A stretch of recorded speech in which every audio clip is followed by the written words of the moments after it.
Chico's Garage. Today I'm going to be showing you how to do an oil change on an 04 WRX, but that applies to really a lot of cars because pretty basic principles once you know how to do it.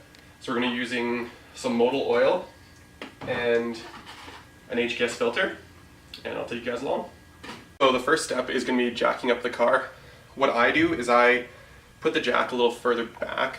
You can come see here, kind of more towards the middle of the car, so I can stick the jack stand on the proper jacking point here, just so while it's sitting there for an extended period of time, it's on the strongest point possible.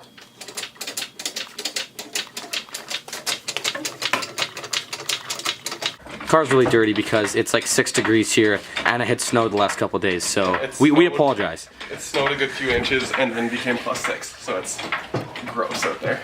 Yeah. So here are just the tools you're going to need to do the oil change. Just a 17 mil socket, and then this is a specialty oil filter wrench. So all that it does is when you're loosening or tightening the oil filter under the car, you can see it just cinches down on that. And that way you're not going to puncture the filter or mess it up in any way, but you can still get a good grip and leverage it because it gets too tight to do with your hand.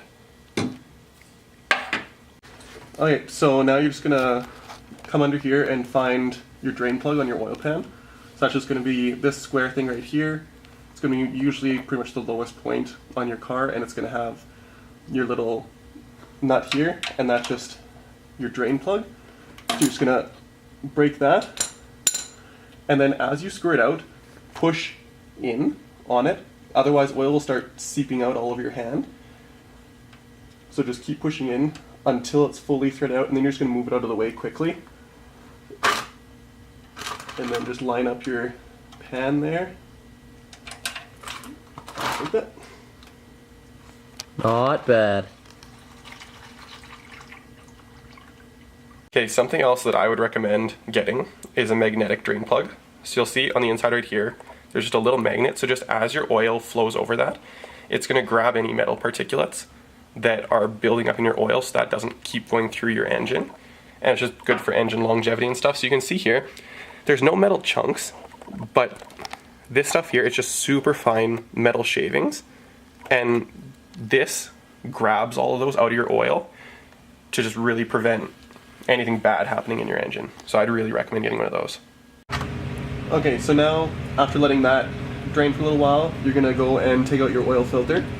So that's just right up here. So you're gonna, this is a little difficult because it's just kind of a tight space in there, but you're just gonna get that on there. And then you just gotta do really tiny little twists in here. And it depends on what car you have. Like usually on like every car, oil filters in different places, but it's the same process. Like no matter where the oil filter is, you just have to find it, yeah. And it really shouldn't be that hard to find. So then you're just gonna want to watch out because once again, there's oil in there, so it's gonna want to pour out. So you just want to make sure you have your drain pan underneath there so it doesn't fall over your floor. So this is the messy part. It's gonna get all over your hand. But there's not really a way around that with this.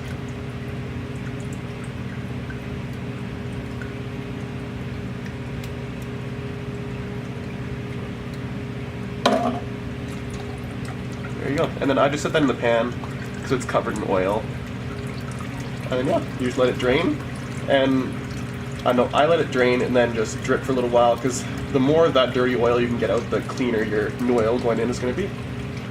So before I put everything back on, I'm just gonna take a just paper towel here and just wipe down all the seals and stuff just in case there's a piece of, you know, dirt or something that got in there just so that it doesn't seal properly, and that could create an oil leak. So you just want to make sure that's clean, and then just same thing up here around your oil filter.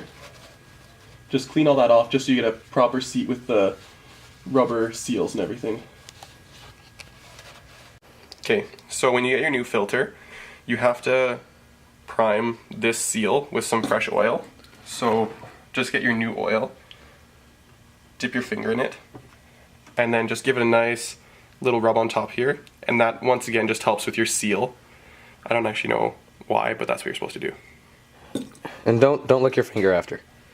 So a pro tip, always want to try taking off your oil cap just to see if any more oil drains out, because there might be a little bit of pressure in the system and you might not get all the oil out. So just to be sure, just take off your cap, see if any oil comes. Did any oil come out, Jonah? No, we're good. Okay, yeah. So just Want to do it as a backup. you just never know. Okay, so now we're just gonna put the oil filter and drain plug back in. So pretty simple, just thread it on.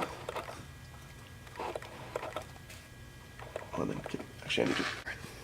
Okay, so you thread it up, and then when you can see up here that the rubber seal touches the top, you're gonna take a pen or something just to, you can mark the side with, and then you're gonna go a 3/4 turn past where it touches, and then that's where you know that it's tight. Just get the drain plug, and with that, nothing special, just screw it in and then tighten it up with your socket again. Okay, so you're just going to find your engine oil cap here in the engine bay.